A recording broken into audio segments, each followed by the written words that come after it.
Pessoal, boa tarde a todos. Tá? Meu nome é Anderson, fazemos parte aqui do marketing da USP. Tá? E vamos começar hoje mais um Fala Prof. Hoje nós temos o privilégio de ter conosco a professora Sandra Rojas do AILIB. Né? Professora, antes de mais nada, antes de começarmos o nosso bate-papo, por gentileza se apresente, fale um pouco da sua formação. Pois não.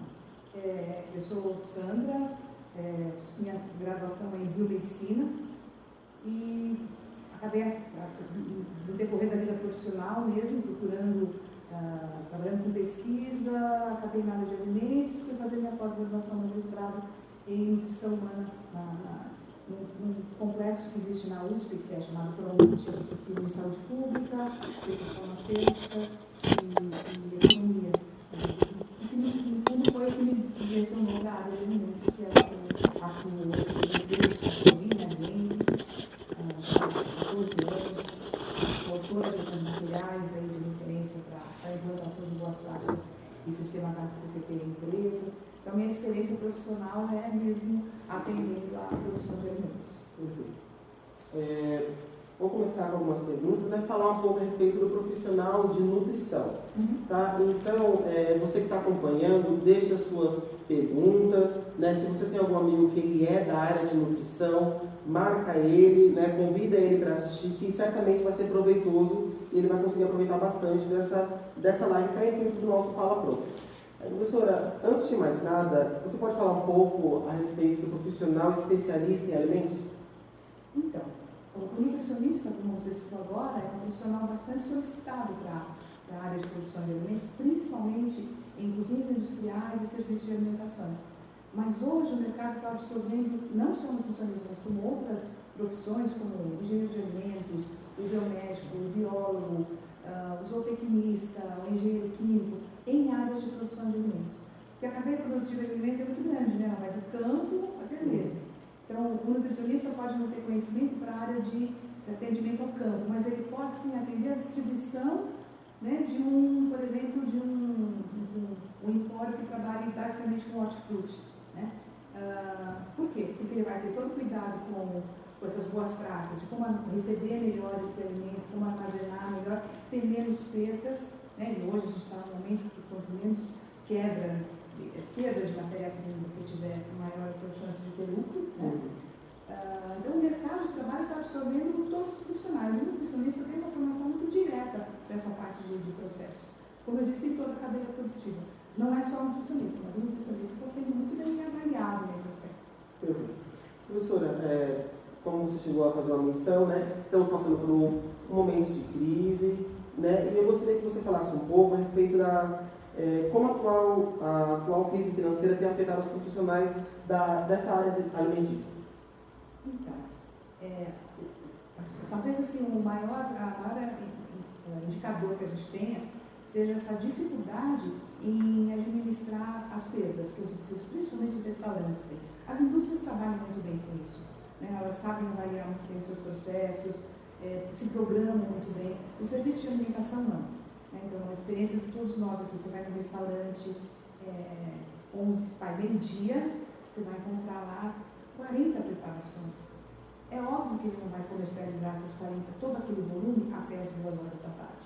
Então, ele tem um prejuízo muito grande. O que falta? Falta orientação do profissional. Então, nesses últimos 2 anos, porque a crise no setor de serviços, principalmente, ela não começou hoje, né? A gente já vem acompanhando isso há um pouco mais de 2 anos.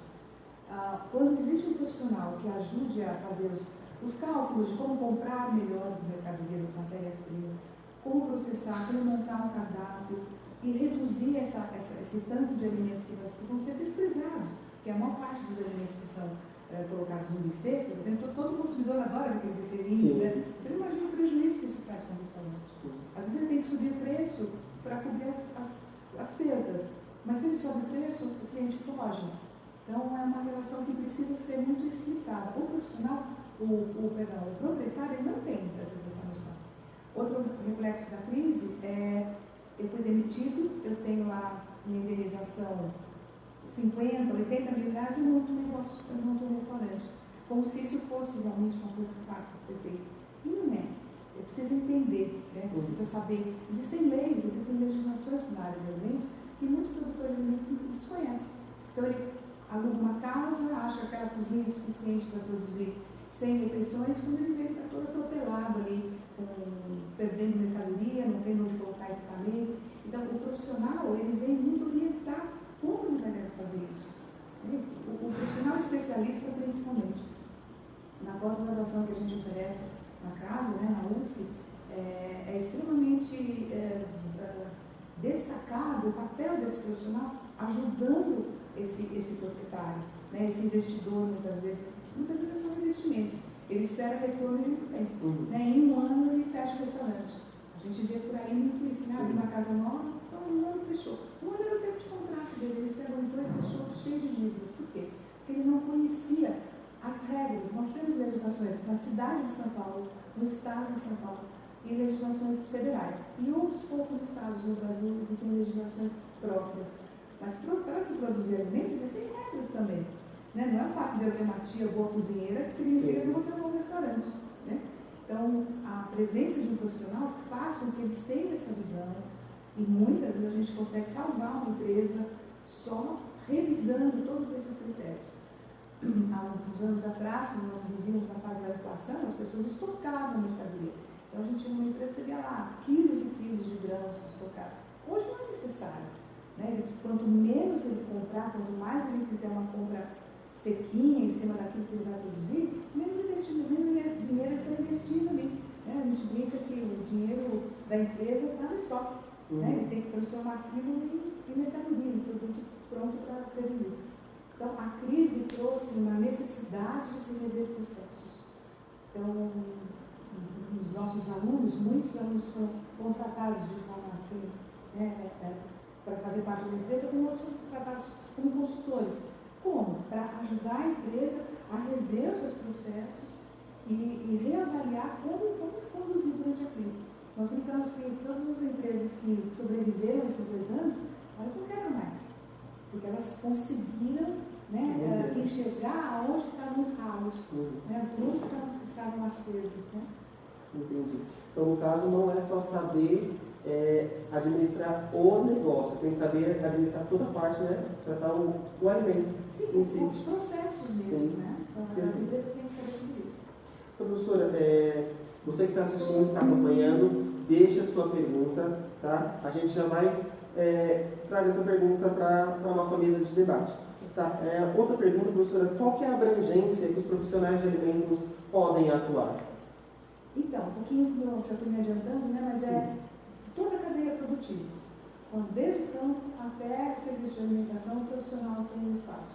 No campo, a gente fala, mas o campo quem trabalha é o engenheiro agrônomo, é o veterinário, mas todos os profissionais especialistas, eles são colaboradores nessas áreas, nem que seja o médico veterinário. Nós temos muitos alunos veterinários que vêm fazer especialização em vigilância sanitária. Por quê? Porque a gente foca muito em processo, né? Como é que o frigorífico trabalha, como no campo, assim, o fazendeiro tem que tratar a vaca dele para ela ser qualificada para fornecer leite, por exemplo, para um grande laticínio. Então, quais são as regras que o laticínio vai ter? Uma outra situação muito presente, auditar, né, um especialista, ele pode auditar uma área rural para qualificá-lo para ser um fornecedor de um laticínio. Então, ele vai visitar a fazenda de leite para ver se o tratamento que os animais recebem, a forma que o leite é retirado, está dentro dos padrões que o laticínio deseja. Então, isso é campo. Na indústria, a indústria tem absorvido demais, não só um profissional como um engenheiro de alimentos, que a gente imagina que ele é formado para trabalhar na indústria, mas como biomédico, como biólogo, em controle de qualidade, né? Que é a parte de análise microbiológica dos alimentos, que faz parte do controle de qualidade, e até mesmo em avaliação de processos. Existe uma ferramenta de sistema de gestão chamada HACCP, na sigla em inglês, que em português ela quer dizer análise de perigos e determinação dos pontos críticos de controle. O que quer dizer isso? É um sistema onde eu avalio todos os possíveis perigos que aquele alimento pode estar levando para o consumidor e já estabelecer quais são as medidas preventivas. As empresas têm buscado muito isso. E não é uma teoria, uma formação formação que se obtém na graduação. Então, as pessoas têm feito cursos especialistas, assim, cursos só de HACCP, como na nossa pós que a gente está oferecendo, né, para que esse profissional saia com essa capacitação, que é o que o mercado, principalmente a indústria de alimentos, está querendo, né? É um profissional que tem essa capacitação, que seja capaz de ir na empresa, treinar os seus funcionários para implantar esse sistema. No setor de distribuição, é uma gama gigantesca, né? Vai desde uma mercearia pequenininha até as grandes redes. Né? Eles precisam de profissional trabalhando com qualidade, principalmente por causa da manutenção. Quando a gente fala que a distribuição, o distribuidor não existe sem a indústria não existe sem o distribuidor. Né? Se não existe um mercado para vender o que a indústria fabrica, ele precisa dele. E o distribuidor precisa da indústria para poder comercializar. Então, é um outro setor que absorve muito o profissional, tanto na área de perecíveis como na área de secos. E o serviço de alimentação, que são os restaurantes, as cozinhas industriais, cozinhas hospitalares, as casas de repouso para idosos, as creches. Existe uma obrigatoriedade, inclusive, de um nutricionista para alguns setores desses que eu citei, principalmente quando existe a necessidade de se estabelecer um catálogo. Então, assim, o mercado é gigantesco. Né? Não é um mercado fechado para nenhuma profissão em especial. A única coisa na área de alimentos que é um pouco mais restrita é a área de perecíveis e carnes, que aí o Ministério da Agricultura do MAPA exige que seja médico veterinário, por legislação, mas todas as outras áreas, elas absorvem muito bem os profissionais com diferentes formações, mas com especialização. E é isso que a gente tem tentado, né, mostrar para os alunos de quando é importante. Vou citar um caso interessante. Nós tivemos uma aluna no Rio de Janeiro, e isso eu conto muito em sala de aula, que fez a pós, ela foi empregada, super bem empregada, e adorou a pós. E não quis apresentar o TCC. E os colegas diziam, por que você não vai apresentar o TCC? Porque eu fiz a pós para o aprendizado, não estou preocupada com o título, eu estou super feliz, adorei, era uma aluna brilhante. A gente pode forçar o aluno a terminar, mas sem apresentação de um trabalho de conclusão de curso, você não tem a sua definida especialização. E aí, a vida dela deu uma virada, naqueles 6 meses, ela teve a oportunidade de cursar um concurso no INCA, no Rio de Janeiro, que é o Instituto Nacional do Câncer. Ela foi em primeiro lugar. Mas cadê as documentações que ela tinha de especialização? Né? E ela passou diretamente para mim, professor, tudo que foi a prova foi após. Tudo que a gente discutiu na pós fala dentro daquela avaliação. Quando ela foi apresentar os documentos que ela dizia ter a especialização, porque ela se sentia especialista, ela não tinha comprovação disso. Então ela perdeu o cargo dela, tinha uma vaga, ela foi a primeira colocada e ela perdeu a vaga, porque ela não tinha documentação. Então, uma das coisas que eu falo para os alunos, não deixem de apresentar, por mais que o TCC assuste, né, a especialização tem esse peso também, né, no concurso. Entendi. É para animar os alunos. Então, no caso, tem mercado para trabalhar. Sim. E tem toda essa cadeia produtiva. Desde o campo até a mesa, você pode pôr em toda essa... É muita área. É muita abrangente. É muito abrangente. Perfeito. Mas sempre assim, tem que ter especialização. Sim. Ele tem que mostrar que ele tem mais conhecimento, porque ele sai da graduação muito cru, né? Sim, muito sem experiência. A graduação em si, não só para a área de nutrição, mas para diversas áreas, ela acaba abrindo o universo para você. Olha, você pode atuar de toda essa forma, agora você tem que se especializar e escolha uma, né? Escolha, tem tudo isso daqui, qual que você vai escolher? Aí você vai prosseguindo. Outra pergunta é como os estabelecimentos se beneficiam tendo profissional especializado em vigilância sanitária? No caso, acho que essa pergunta cai mais para o final dessa cadeia produtiva, né? Principalmente, mas você sabe que em todos os setores, até eu tive uma experiência com produtores de hortaliças, na região lá que eles chamam de Cinturão Verde, São Paulo, né? Suzano, Mogi das Cruzes. A intenção era capacitá-los para eles comercializarem melhor, terem menos perdas. Você vai a uma feira livre, você vai ver no final da feira a quantidade de folha destruída. Isso tem muito a ver com a forma que eles transportam. Eles transportam as folhas de forma errada, né? Eles judiam, eles ferem aquele alimento. Então, houve uma intenção da prefeitura de fazer uma capacitação que era especificamente para venda. A gente não estava interferindo na área de plantio. Mas, fatalmente, nas aulas, houve um treinamento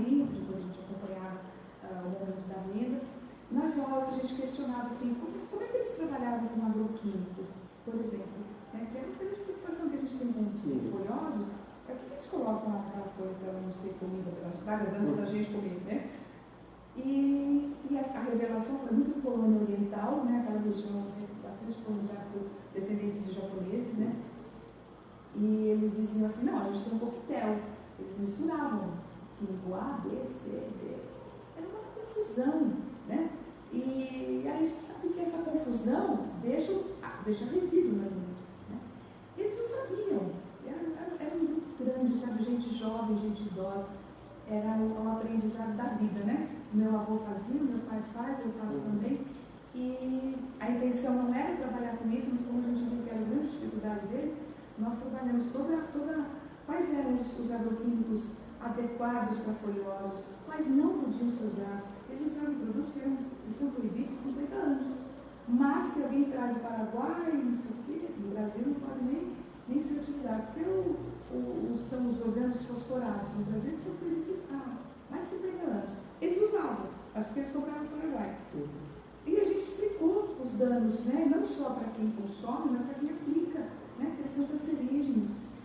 E eles desconheciam. Então, desde o campo, onde é o setor que você fala, eu vou atualmente, não, você pode colaborar muito. E eles fizeram grandes mudanças e foi muito interessante. Assim, você perceber que você está levando uma informação nova para quem faz aquilo há décadas. Né? É um ganho muito legal. Mas em todos os setores a gente vê diferença. Em supermercados é terrível também.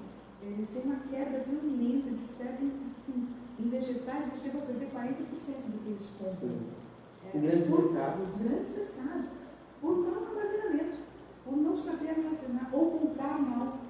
Né? Achar que está fazendo uma compra muito boa, comprando um caminhão de frutas, onde aquela fruta vai ter 72 horas de validade. Ele não vai querer 72 horas. E tem muita ONG, tem muito projeto que eles fazem o quê? Eles vão a esses grandes centros, né? Tem muita hortaliça, muita fruta, e eles acabam reaproveitando isso, né? Esse material que é descartado, mas ali tem muito nutriente ainda, tem muito que ser aproveitado, e eles acabam fazendo a sua ONG, aproveitando esse resíduo bom. Sabe o que não tem? Valor comercial.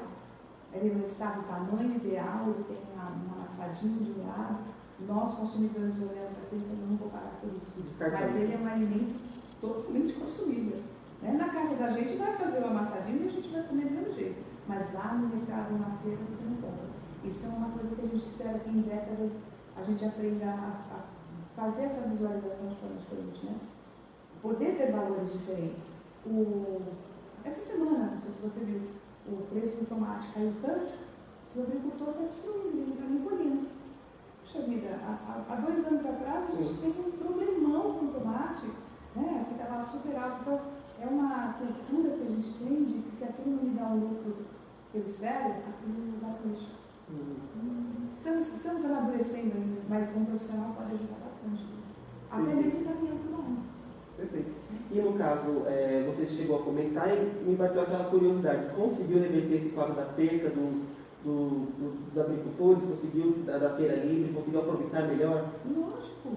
Esse foi um trabalho bem legal que a gente chegou fazendo 6 meses, uma equipe de consultores. Eles não só tiveram redução naquele que eles pesavam, nós fazemos a pesagem daquilo que ele não ia vender. Eles precisam ver números, né? Quando você vê volume, não te impressiona. Pese e transforme em dinheiro. Aí eles entendem. Isso em qualquer setor. No restaurante também. Você acha que ele acha que não tem desperdício. Veja quanto ele joga fora, transforma em quilos e multiplica por quanto ele cobra o quilo. Ele vai falar, nossa, eu perdi tudo isso em dinheiro. Isso. Fora o que está embutido, né, que é o salário do funcionário, a água, o gás, a energia, tudo isso está embutido naquele produto bom. No caso do campo, menos. Mas eles percebem de imediato a forma, por exemplo, ao invés de eu colocar 20 pés de alface no caixa, eu vou colocar só 15. Porque se eu colocar 15, eu vou perder só as folhas superficiais. Se eu socar os 20 alfaces, 20 montinhos de alface lá, eu vou perder 2, 3 alfaces inteiros. Por quê? Só porque eu não quero transportar uma caixa a mais. Então, era mostrar isso. Quando a gente fala que o limite máximo são tantas peças, não force mais isso. Então, é aprendizado puro. Entendi.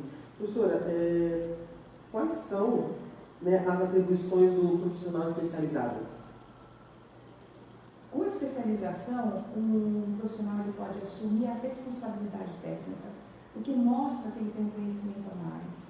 Existem algumas áreas que eles exigem essa responsabilidade técnica para algumas profissões, como eu citei, por exemplo, no frigorífico, ele contrata um médico veterinário. Eu, como biomédica, se eu tiver uma especialização na área de produção de carnes, provavelmente o mapa me autoriza, né, a trabalhar especificamente sim com carnes. Mas em outras áreas, geralmente é uma responsabilidade técnica. O que quer dizer responsabilidade técnica? Eu respondo para aquela empresa, olha só, eu respondo pelaquela produção. É muito sério, precisa entender de processo, precisa entender de rotulagem, como é que se rotula um alimento. Hoje nós temos umas legislações bem exigentes, nós melhoramos, crescemos muito em termos de legislação, que é você, consumidor, conseguir olhar um alimento e saber exatamente o que tem lá, industrializado, principalmente. E ainda temos falhas, mas caminhamos muito para isso. Então, esse profissional pode ajudar muito nessa área. Como eu falei, mercado não falta. Mercado não falta. Professora, você falou a respeito de ter uma empresa de consultoria e tudo mais. Né? Me corrija se eu estiver errado, eu não sou da área de nutrição, mas vou ter a curiosidade. A diferença que o profissional pode fazer, por exemplo, você citou também, né, que pode trabalhar em algum asilo, uma casa para idosos, né, pode trabalhar em alguma creche, nutricionista. Tem alguns mitos que o nutricionista consegue desvendar que acaba mudando e trazendo mais saúde para a pessoa daquele lugar? Sim, mas sabe como a gente precisa de convencimento? Sim. Muito treinamento. Até mesmo para quem é consumidor. O consumidor acredita em muita coisa que não é verdade, né? E na prática se faz muita coisa também que não é verdade. Que não é verdade no sentido assim, é que ele não é o resultado. Né? Existem algumas coisas como, por exemplo, não colocar ovos na geladeira.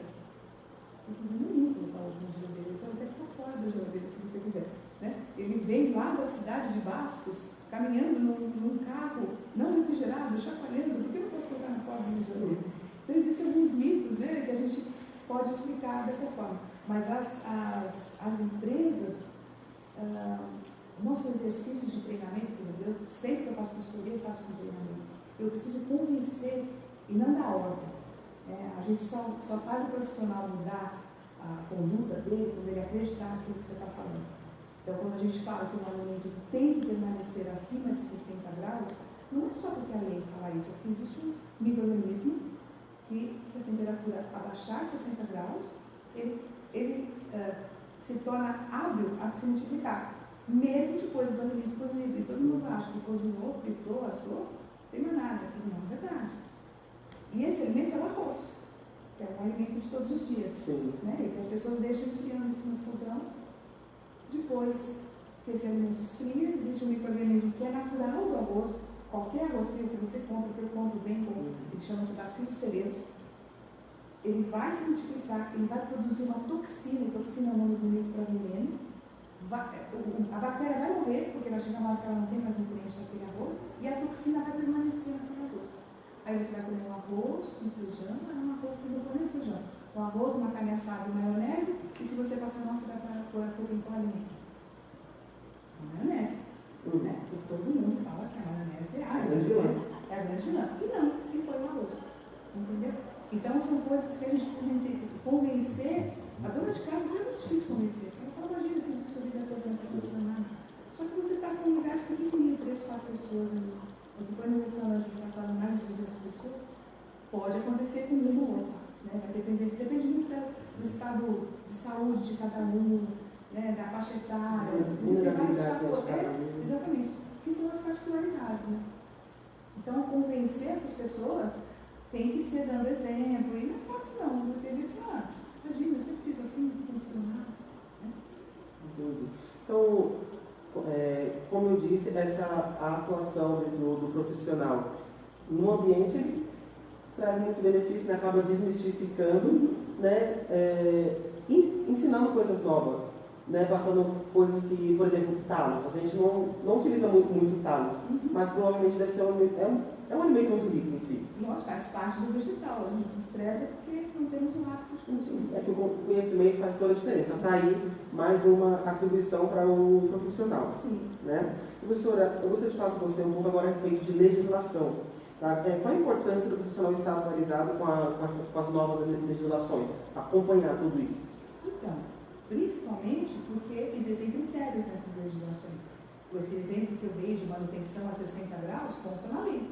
Eu preciso conhecer a legislação para saber temperaturas dos alimentos, dos transportes dos alimentos, qual a temperatura dos equipamentos que deve, a qual temperatura deve estar o equipamento no supermercado para armazenar laticínio, por exemplo. Está escrito lá, a validade de alimentos dentro de uma cozinha, existe uma tabela. Então, as legislações, elas são os nossos parâmetros. Então, a gente tem uma legislação federal para o Brasil todo, que é, como nós somos um continente praticamente, né? É uma legislação que tem pouquíssimos critérios específicos, ela diz de forma geral e fala, vocês estados cuidem de seus estados. Porque não dá para a gente comparar a temperatura de Manaus com a temperatura do interior do Paraná, que é frio, né? Ou Curitiba, ou Porto Alegre. São situações completamente diferentes. Então, o que a legislação federal diz é, senhores estados e municípios cuidem dos seus estados. Como eu falei no início, poucos estados têm legislações próprias. Em São Paulo, nós temos uma estadual, que é a CBS 5, é a nossa referência de trabalho. E na cidade de São Paulo, nós temos a Portaria 2619, que é específica para a cidade de São Paulo. São muito semelhantes, se ajudam, né? E outros estados acabam utilizando a legislação do estado de São Paulo como referência, mas não como obrigatoriedade. Então, legislação é importante para você ter um parâmetro, né? Então, temperatura, estrutura física, como deve ser a estrutura física. Nossas legislações são bem detalhadas. Então, não tem o que errar. Né? Qual é o grande problema? O empresário desconhece que tem legislação. Então, o papel do profissional é apresentar essa legislação e fazer com que ele consiga se adequar. Né? Fiscalização, não temos como fiscalizar tudo. Né? Não adianta a gente achar o fiscal da vigilância sanitária da cidade de São Paulo. Só padarias nós temos mais de 5 mil na cidade de São Paulo. Como é que nós vamos fazer com fiscalização? Então, a fiscalização na cidade de São Paulo só existe sob denúncia. Ela só vai visitar uma empresa se houver uma denúncia. Então, você tem que partir mesmo do consumidor. O consumidor é o grande fiscal. Né? E por isso, é legal, a gente considera que ele é o melhor fiscal.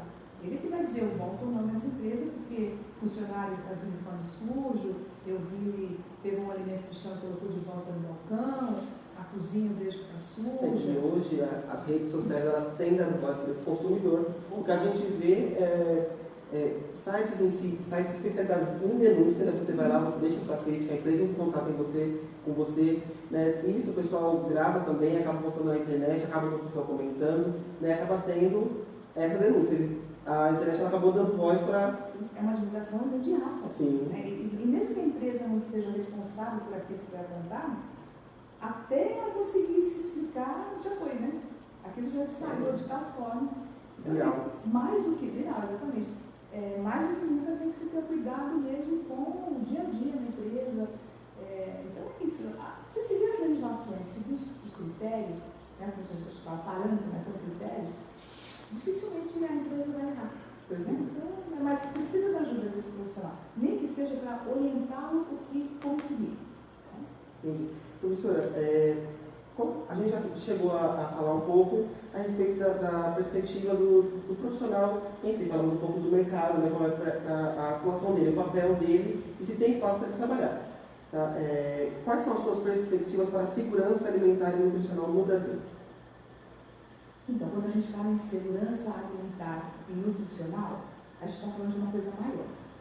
Então, a segurança alimentar e nutricional, ela envolve a segurança do alimento, a disponibilidade e a acessibilidade. É uma coisa bem interessante. De novo, nós somos um país grande demais. Sim. Quando você fala em disponibilidade, é assim, tem um programa lá no final da noite de domingo que fala, olha, tem aí um grão maravilhoso, milagroso e tal, que abaixa o colesterol, que faz não sei o quê. No dia seguinte está todo mundo para procurar esse grão. Onde é que está esse grão? Ele não está disponível na cidade que eu moro. Né? Ele está disponível em outras cidades.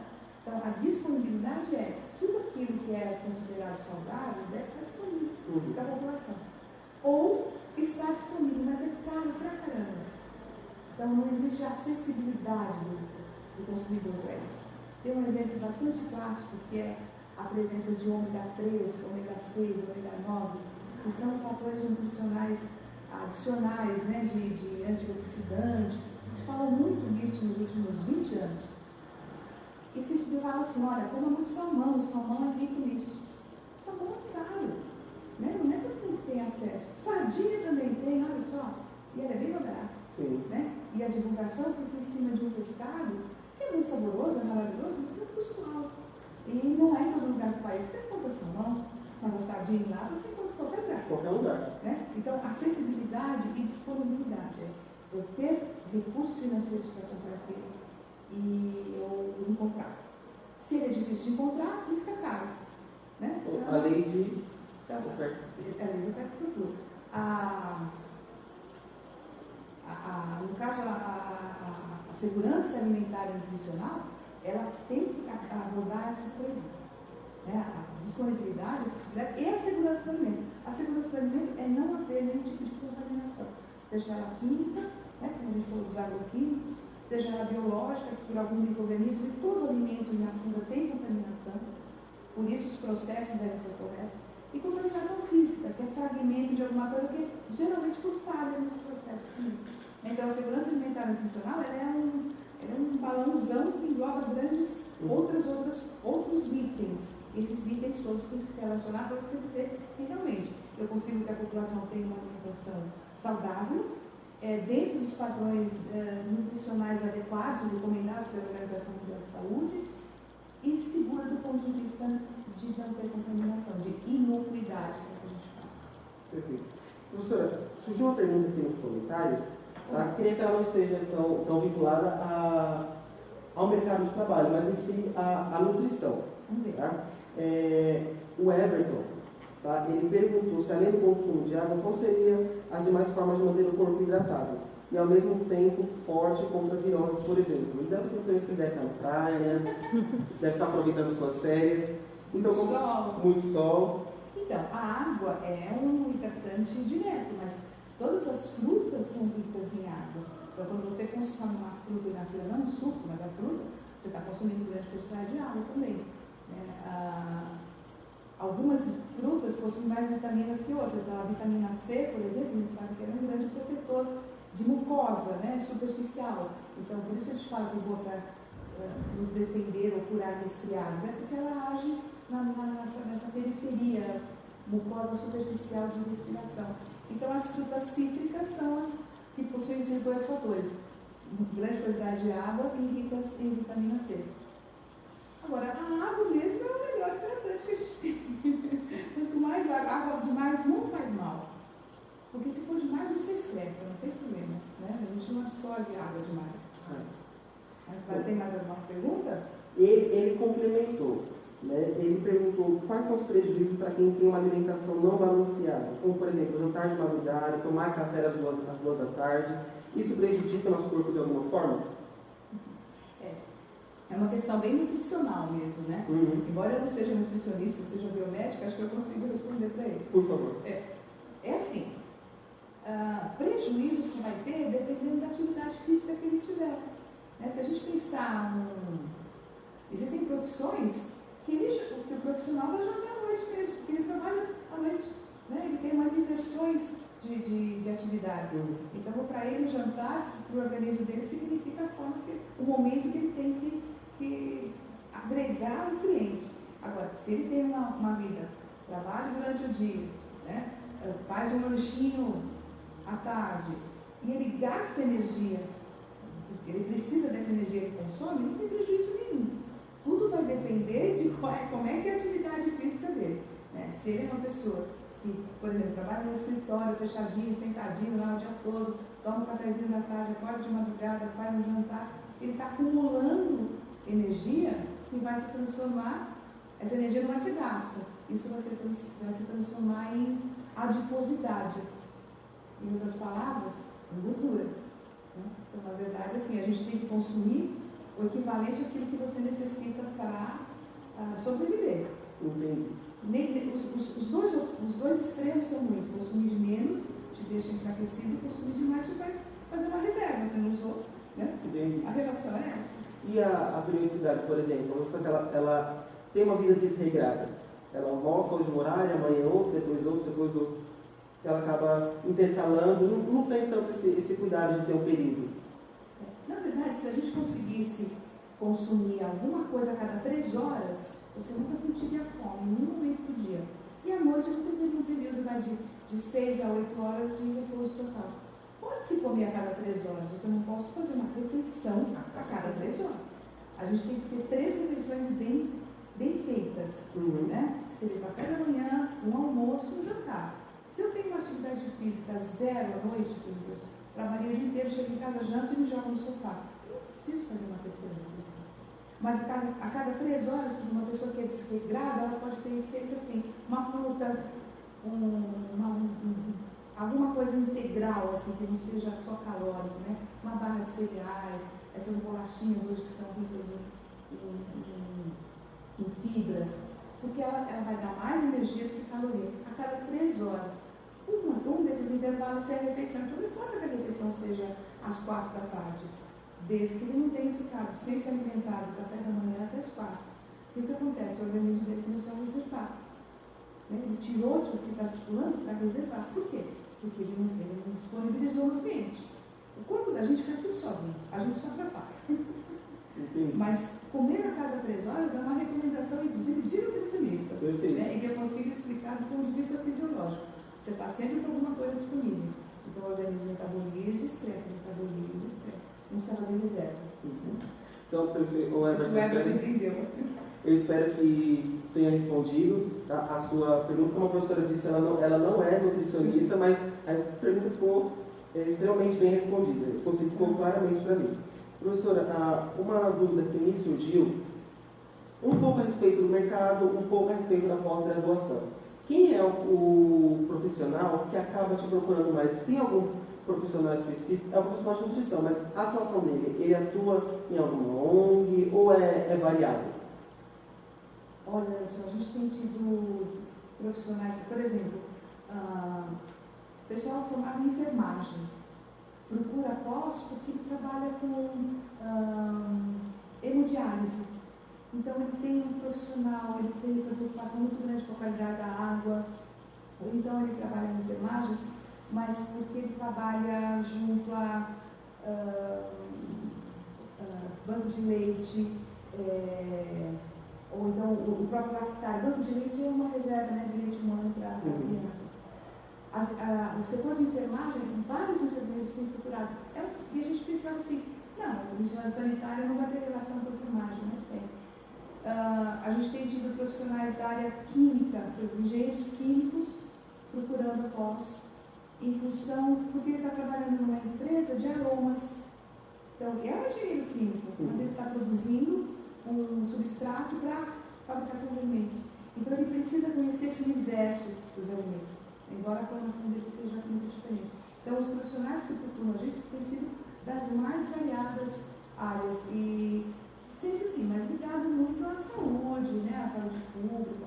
E a gente não tem tido, esses profissionais não têm tido problema, né, mesmo não tendo uma base igual que a gente imaginaria no curso de nutrição, medicina veterinária, biomedicina, biólogo, que nós temos mais ou menos uma base semelhante. Né? Mas é bem variado mesmo. Bem variado, né? Perfeito. Professora, a gente está com mais uma pergunta nos comentários, tá? A gente está chegando ao fim de mais uma transmissão ao vivo. Antes de mais nada, foi um prazer enorme tê-la conosco. Tá? Eu gostaria que você falasse um pouquinho a respeito do curso de pós-graduação, tá? E depois do seu comentário a respeito do curso, a gente faz essa última pergunta. Tá. Então, a nossa pós-graduação em Vigilância Sanitária e Qualidade de Alimentos tem a intenção de fortalecer esse profissional. Então, a gente sabe assim, que de diversas áreas são formações diferentes. Infelizmente, as universidades hoje estão sendo, os conteúdos têm sido cada vez menores. Então, a especialização ela tem vindo mesmo para complementar. Temos recebido profissionais, como eu falei, com experiência em alimentos, profissionais que querem entrar na área de alimentos e procurando. Então, a pós é formada de disciplinas que vêm exatamente preencher essas lacunas que eu, como ex-professora universitária, de graduação, a gente percebia as falhas que aconteciam, por uma questão mesmo de carga horária, complica mesmo na graduação, os professores não conseguem dar conta de todos os conteúdos. Então a gente trabalha muito com legislações de alimentos, toda a parte de controle de resíduos, controle de pragas, que são necessidades que as empresas demonstram, né? Assim, ela precisa de um profissional que entenda aquilo. Análise de microbiológica de água e alimentos, rotulagem de alimentos, que é uma área que os profissionais têm conseguido assim, ganhar muito dinheiro, porque as empresas precisam adequar a rotulagem e os profissionais não sabem fazer isso. Então, isso é muito bem feito dentro da nossa pós-graduação, como fazer isso, né? Aprender quais são as legislações e como é que se prepara um voto para o alimento. E, como eu disse, absorvendo diversos profissionais de diversas formações. A parte de ferramentas de segurança de alimentos, que é o que eu ministro, que é conhecer boas práticas do camponês e os sistemas de gestão. Então, desde um ciclo PDCA ou 5S, que seria a coisa mais simples, né, de se aplicar, até um sistema HACCP, né, que é o Sistema de Análise de Perigos e Pontos Críticos de Controle, que é uma exigência de uma norma internacional, que é a ISO 22000, que para exportação as empresas têm que ter isso implantado. Então, abre um mercado para profissionais realmente especializados nessa área. Até uma coisa curiosa, se eu chegar um minutinho, eu explico. Eu fui auditora de qualidade durante muitos anos. E eu auditava exatamente as cozinhas industriais, cozinhas hospitalares. E o que me chamava a atenção era a dificuldade desses profissionais, desses gerentes de unidades, que chegavam a uma análise microbiológica de um alimento e ele não sabia o que significava aquele valor. Né? Dizia lá, próprio para consumo. Ótimo. Mas o que significava aquele valor que foi encontrado de micro-organismos na água ou no alimento? Ele desconhecia. O que ele queria era o laudo. O laudo dizia que estava ok, então tudo bem. Então, assim, a Otávia, como coordenadora dessa pós, eu fui montando a pós exatamente pensando naqueles tópicos que eu sentia que falhavam nos profissionais. Né? E eu auditava o Brasil todo, então era uma coisa que eu via repetidamente.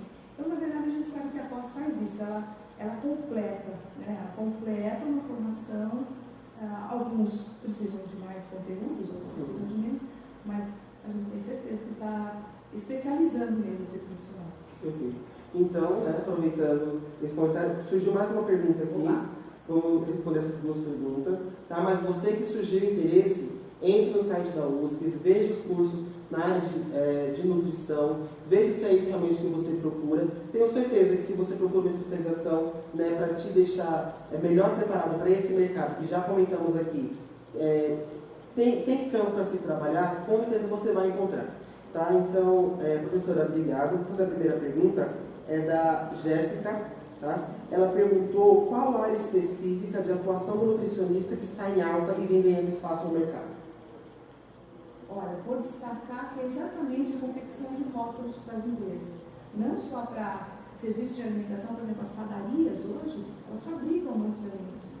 Para quem desconhece, todo alimento embalado ele tem que estar rotulado. Então, se você vai numa padaria e tem um pão de forno que ele fabricou, ele tem que ter um rótulo igualzinho à indústria de alimentos faz, mesmo sendo uma padaria. A indústria de alimentos tem absorvido esse profissional, né? Às vezes somente por uma correção, porque como nós temos legislações novas, eles tiveram que se adequar.